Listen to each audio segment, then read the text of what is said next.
టాలీవుడ్ నుంచి బాహుబలి మూవీతో ఇప్పటికే ప్రభాస్ పెద్ద పాన్ ఇండియా సూపర్ స్టార్ అయ్యాడు. ఇక అల్లు అర్జున్ సైతం పుష్పతో పాన్ ఇండియా స్థాయిలో తిరుగులేని ఇమేజ్ ని సంపాదించుకున్నాడు. ఇక త్రిబుల్ తో రామ్ చరణ్, జూనియర్ ఎన్టీఆర్లు కూడా జాతీయ, అంతర్జాతీయ స్థాయిలో మంచి గుర్తింపు వచ్చింది. అయితే చరణ్, తారక్ ప్రభాస్ స్థాయికి ఎదుగుతారా లేదా అన్నది వారి తర్వాతి చిత్రాలకు జాతీయ స్థాయిలో వచ్చే క్రేజ్, జరిగే బిజినెస్, అవి కలెక్ట్ చేసే వసూళ్లను బట్టి ఆధారపడి ఉంటుంది. ఇక తారక్ విషయానికి వస్తే అతడికి కొత్త చిత్రం దేవరా పాన్ ఇండియా స్థాయిలో రిలీజ్ చేయబోతున్నారు. మరోవైపు అతను వార్ 2 మూవీతో బాలీవుడ్ లో అరంగేట్రం కూడా చేయబోతున్నాడు. ఈ సినిమాల ప్లానింగ్ విషయంలో తారక్ తెలివిగానే అడుగులు వేస్తున్నట్లు తెలుస్తుంది.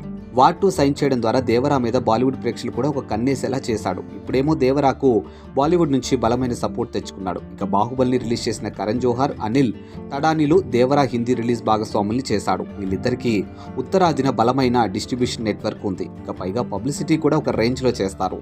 ఇక దేవరాను వాళ్ళ స్థాయిలో ప్రమోట్ చేసి పెద్దగా రిలీజ్ చేసి సక్సెస్ చేశారంటే తారక్ ఉత్తరాదిన క్రేజ్ బాగా పెరుగుతుంది.